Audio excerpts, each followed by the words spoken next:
Pivot. Webster defines the word as a person or thing which something depends, the central or crucial factor, or simply the act of turning. And pivoting is something Darrin Cunningham has drastically done. 14 miles north of the Nice Bridge on the Maryland side, nestled in a cul-de-sac on Charles Street, lies the Charles Restaurant, Bar, and Marketplace.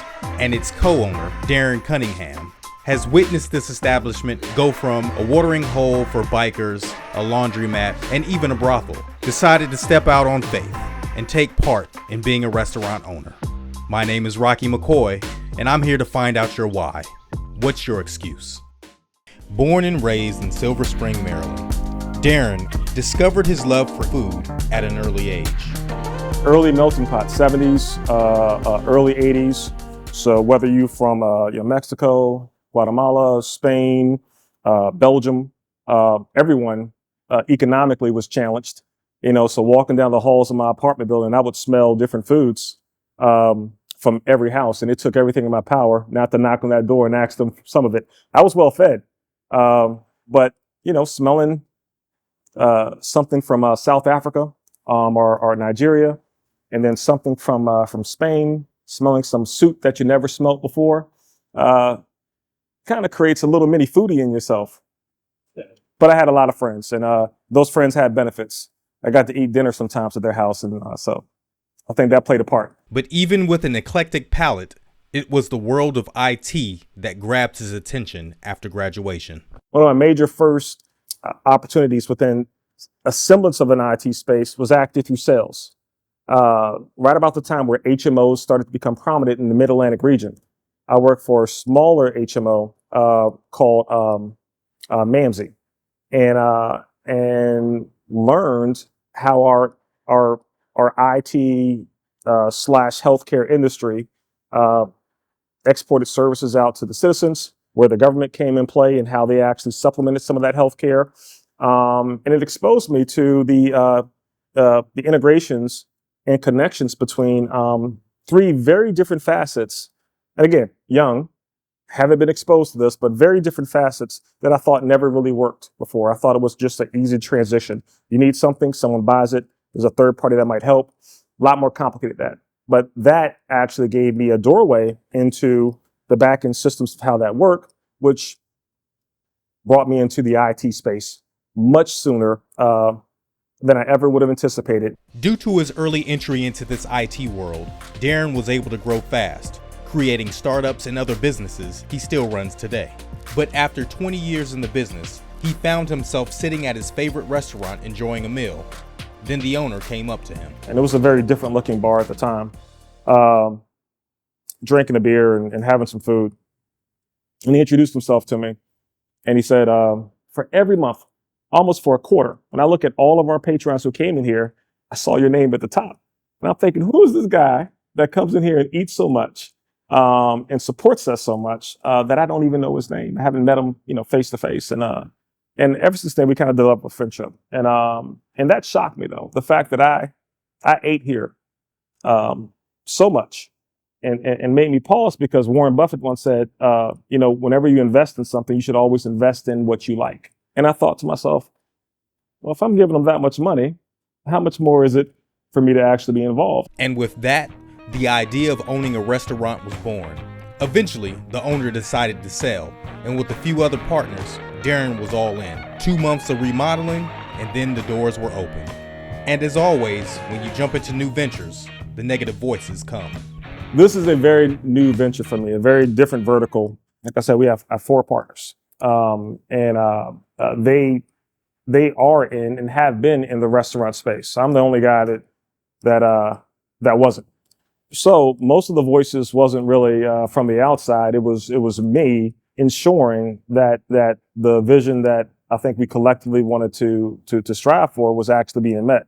And for the large part of that, I had no idea what I was walking into until we opened up the doors.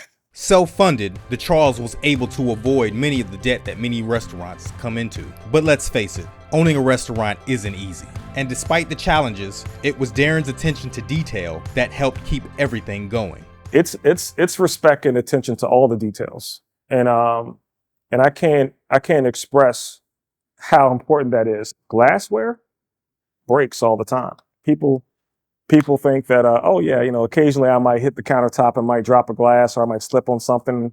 No. What I'm talking about all the time is that there is a percentage measure that you realize that, hey, I am going to have glass breakage. I need to account for that. I need to anticipate and expect that. And no, part of my budget threshold should purchase these glassware on a monthly basis. Folks think it's just the food. It's not. It's everything. It's the paper.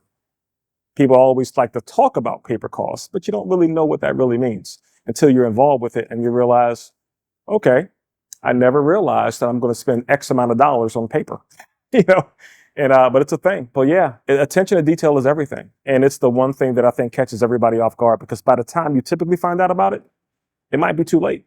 With all the success of the Charles, Darrin has no immediate plans for expansion. His focus is on building the community relationship with local farmers and building the brand's menu. The smoked old fashioned, we have a mushroom fused syrup that's a very, very earthy flavor with the smoked old fashioned, and it's presented well. It's beautiful. It smells great. People love it. Probably the most popular drink that we sell. But we do a lot of craft cocktail here. Food wise, we have a pretty darn good short rib and a few other things. We have a rockfish that's fantastic, but our menu changes. It changes constantly, and it has to. So we want to keep it fresh. It's not unfortunately a staple for us to have here. Here's our signature dish. You can always come here. The goal is to have all of our dishes fantastic, and for those dishes to kind of change with the seasons. But how does one source the food for their dishes? It's all a conversation. In the contract IT world, intellectual properties, it's you don't even get to talk really unless you have agreements, understandings, and that's a conversation too. But here it's more of a how can we work? Yeah, there's a supply and demand concept, but when it comes to local foods, vegetables, mushrooms, microgreens, all local, and we hope to have beef and other products from the farms here in Southern Maryland. That's the goal. And what about your work-life balance? It's called 4 o'clock in the morning, getting up, and probably in most cases going to bed around 10 to 12. So not a lot of rest now. I'm trying to manage the actual burnout, but it's when you're going really hard, there's really no other way to do it. But I'm benefited. My wife and I have been married for 26 years. My babies are all grown. So we get our time in when we can. So just what is your why? I'm a fan of delivery, right? So regardless of what you do and how you do it, are you delivering the best value that you possibly can? And I'm also, I think, addicted to problem solving. And part of the reason why I got into the work that I do on the IT side of the fence is because there's always problems to solve. There's always solutions to be found. And there's always some sort of gratitude or thanks at the end of that, right?